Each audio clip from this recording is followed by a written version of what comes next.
Give it up for Asiya Hasan.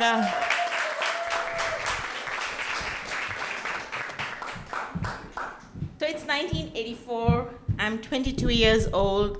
I'm a little nervous because I'm late for my own wedding thanks to this godly, garland adorned, stubborn cow sitting right in the middle of the congested lane of Old Delhi. But I'm not freaking out yet because I had a few hours and all I had to get done was my makeup and wear my beautiful bridal outfit. How bad could it be? So finally, the goddess cow decides to move, the traffic clears up, and I arrive breathless at the venue.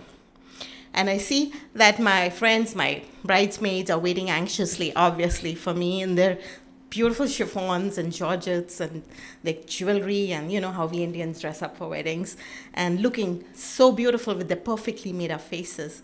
And I sighed like, I can't wait. I just can't wait to be the most beautiful bride. So I run into the dressing room looking for my stuff to get ready, and I realized that the bag carrying my lingerie, my itsy bitsy, like my bra, is missing. I start looking for it, can't find it. I tell everybody, everybody's looking for it. We cannot find the bag. What am I going to do? I did not plan to be a bride without a bra. Of course, suggestions start coming up. My bestie says, just go without one, who cares? I'm like, Farha, how am I going to go to my brand new husband, acquired through an arranged marriage, without a bra on the wedding night? What kind of a loose character woman would he think I am? And my sweet 80-year-old aunt, she says, yeah. She starts taking off. Yeah, take mine. I'm like, holla, I had ordered this sexy black lace thing from London. I'm not going to wear yours. And now we realize that the situation has taken a serious turn. We don't have a bra, and we cannot buy one because it's Sunday. Markets are closed. We didn't have malls in India in those days. How are we going to get a bra? And suddenly we realize, see that my gawky teenage brother arrives with his friends, looking not so gawky in his like perfectly gelled hair and his beautiful tux and creased pants. And he wants to hug me. And my aunt pushes him and like, Majid, go buy your sister a bra. Like, what? And I say, what? And he said, like, what? Like, yeah, don't worry. You go to the swap meet, Chandni Chowk. You will find them hanging on the clotheslines, colorful like little flags. Just go. And she starts taking money off her big bosom, warm money, and starts shoving it into his pants. And he's like, ew! He yelled. He dropped the hug and me like a date with COVID. I'm like, I am not going to do this. And he runs off the stage to his friends who are already like giggling and making fun of him. Meanwhile, my desperate makeup artist, who knows we are running out of time, grabs me and starts putting stuff on my face. And I realize that the foundation is a little lighter. And the 20-year-old, sheepishly, I say, don't you think it's a little light? She's like, don't worry, your skin is going to absorb it. And I'm like, skin, not blotting paper. But of course, I don't say it. She doesn't hear, she doesn't care. I'm just a project. She wants to make the money and leave. I see her picking up all this makeup and red lipsticks and all. While this going on, I look and I see my brother has just appeared again. And he throws this big brown bag at me and runs off with this indescribable expression clouding his face. And I rip open the bag and I empty it, and I see that there are bras of all sizes on the table. Ladies and gentlemen, these were not your regular bras. These were, do you remember Madonna and her cone bra? Yes. They were stiff, they were stitched, they were triangular. I remember my aunt and my mom used to call them the rockets. But what are my options here? Am I going to go without a bra? No. So I have to try them on, finally get one which fits, and that was it. And the pointiness is very pointy.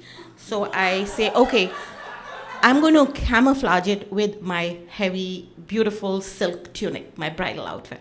And I wear it, nothing works. And it's this point I realize that the energy of the room has changed. Like somebody's seen a ghost or somebody died. And I look around.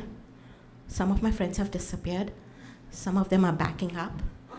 And And then this brat, he runs into this room, this 7-8-year-old brat, looks at me, points and says, "Ha, looks like somebody did makeup on my daddy." There's this noise in the back. Everybody is like pounding. "Is she ready yet?" My mother-in-law, my future mother-in-law is pounding, "Is she ready yet?"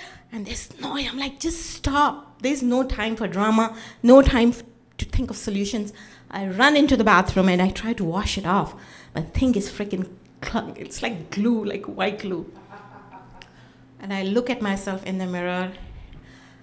I forgot to say, when he says that, I had checked myself, and I was horrified. I look like a Frankenstein's bride with the red lipstick. I looked like a cheap geisha. I looked absurd.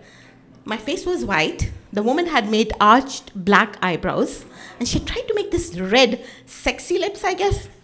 And the lipstick was already creeped into my white skin. And of course, those things were sticking out. And then the kid yells, and then I go and try to wash it off, and I come back. The room is empty. Everybody's left. They don't want to face what's going to happen. Only my best friend Farah is there. And I'm about to start crying, and she says, "Come on now, don't cry. The last thing we need is raccoon eyes." So she takes this big whale and she drops it on me like a tent, trying to cover me from head to toe, and pushes me into the pudgy arms of my adoring mother-in-law who wants to show off her beautiful daughter-in-law to her friends. But don't worry, it all ended well. That night, my wedding night, in the bedroom, Madonna's record was playing. My husband was playing with the cones. As he very sheepishly whispered in my reddening ears, "I like your planned surprise. You see, I have a fixation on Madonna. And the face doesn't matter." And that's when the rockets took off. Thank you.